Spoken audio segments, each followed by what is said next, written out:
Hello class, this video will discuss material from your financial accounting course, chapter 7, long-term assets.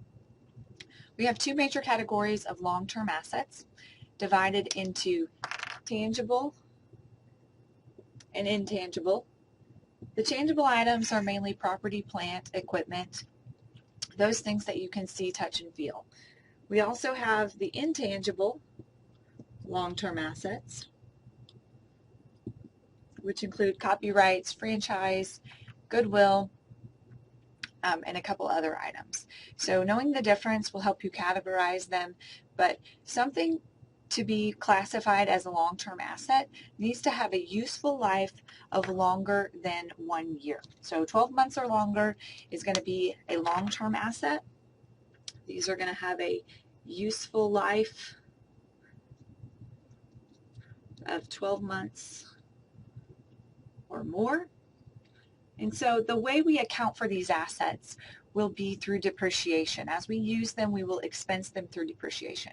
If you remember back from chapters 1 and 2, we discussed when you purchase a building or a car or any other type of equipment with cash, your total assets did not change. Your cash asset went down, and then your long-term asset increased. So at that point when we bought it, we didn't expense it. But this chapter is going to follow the matching principle in that we're going to expense it as we use it. So that's a major concept for this chapter, that we'll be recording depreciation every month, quarter, or year to show that the asset has been used and lost value. The other major concept for this chapter is going to be capitalization. Capitalization says we can take advantage of certain cost.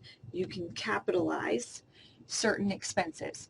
You can turn them into assets for a short time frame so that you can know the true value of your asset.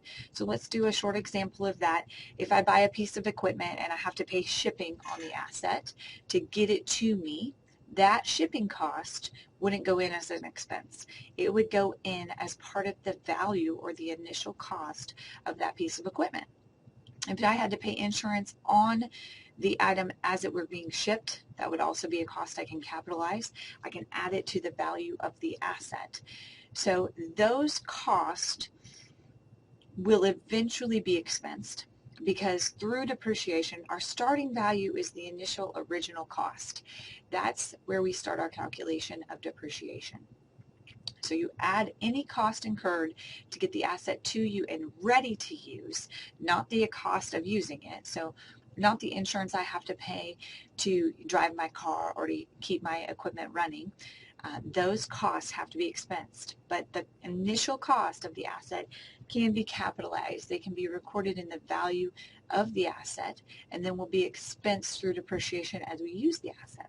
So the rest of the chapter discusses some ways we will calculate depreciation and then gains and losses. So I'm going to do a short video on that also after we close this out.